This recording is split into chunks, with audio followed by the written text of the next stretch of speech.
Dalam salah satu unggahan di kanal YouTube Benteng Akidah, Ustadz Fahim sedikit mengulas tentang arti pleret yang menurut admin sangat menggelikan. Berikut videonya.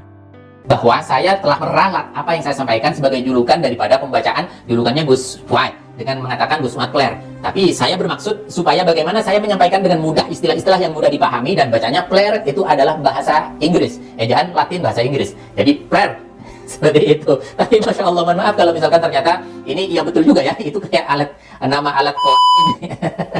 Ustadz Fahim juga kurang jeli dalam mengamati kata pleret. Pleret yang disematkan dalam nama Gus Fuad itu bukan dari bahasa Inggris, namun dari daerah tempat tinggal Gus Fuad, yaitu Kecamatan Pleret.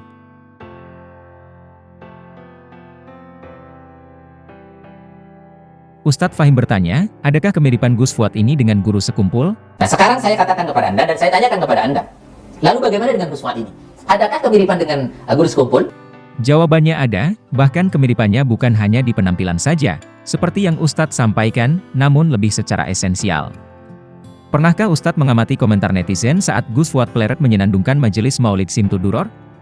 Puluhan, bahkan ratusan orang menyatakan bahwa suara beliau mirip dengan guru sekumpul. Silakan lihat gambar berikut ini.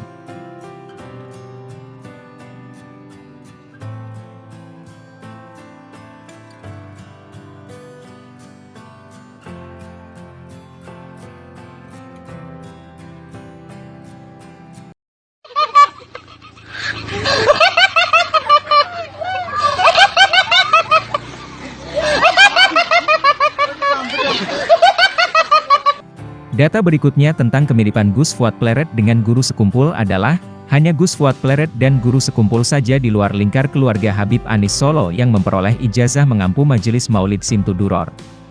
Silakan lihat gambar ini.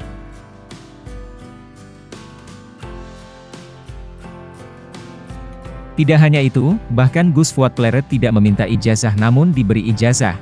Sekali lagi, diberi ijazah mengampu majelis Maulid Simtuduror oleh Habib Anis Solo.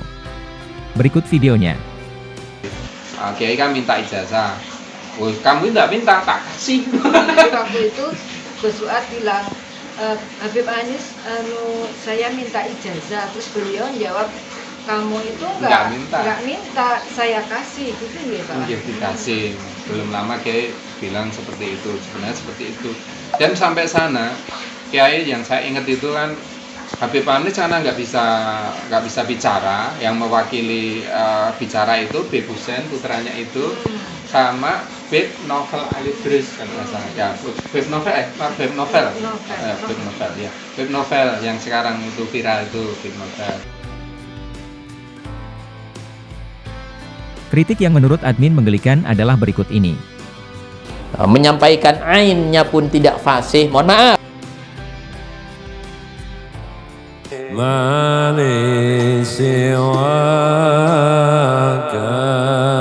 wala alwi ala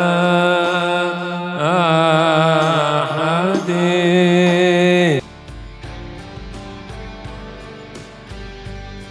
Lihat konteksnya. Kalau Gus Fuad baru mengajar kitab, yang diperhatikan secara umum oleh netizen dan para santri adalah cara membaca nahwu dan sorofnya, artinya, konteksnya, dan maknanya, bukan artifisial seperti kritikan yang Ustadz sampaikan. Duh, Ustadz ini suka neliti-neliti orang. Kritik menggelikan berikutnya, adalah memakai topi koboi. Beliau mempunyai kebiasaan ketika hatinya gundah gulana. Dia merasa resah dan tidak nyaman. Beliau melihat gurunya yang bernama Hasan Al-Basri atau Imam Wasi Al-Basri. Itu yang dilakukan oleh mereka untuk mencari satu ketenangan di dalam hatinya, melihat wajah orang soleh yang mengingatkan dirinya kepada Rasul, kepada Allah dan Rasulnya.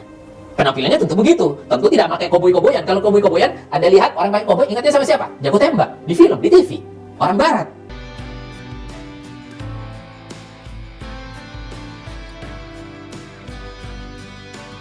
Mungkin Ustadz ini kurang mengerti bahwa Gus Fuad Pleret ini tidaklah hanya sebagai seorang ulama, namun juga seorang seniman.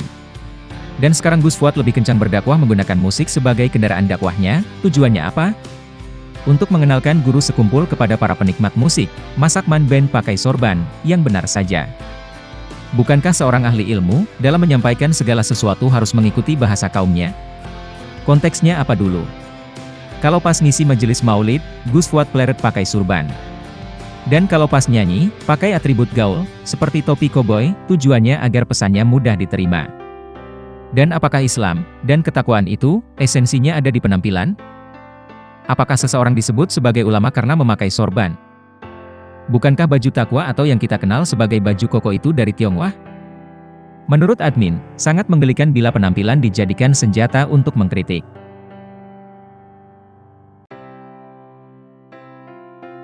Tidak pernah gundul-gundulan, tidak pernah pakai apa istilahnya kawasan saja di dalam publik. Allah alam. Tapi saya pikir nggak pernah lihat itu.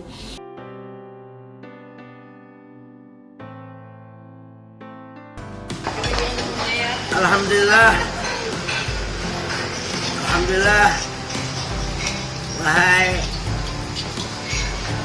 guru besar, Syekh. Pernahkah guru sekumpul mengatakan kodran kadrun sebagaimana beliau?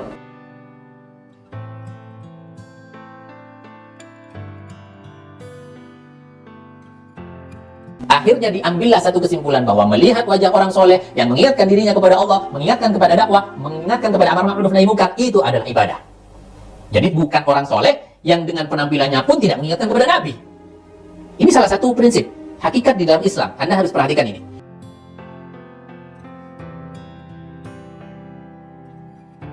Di mana-mana orang sekolah belum tamat sudah menyatakan dirinya kiai.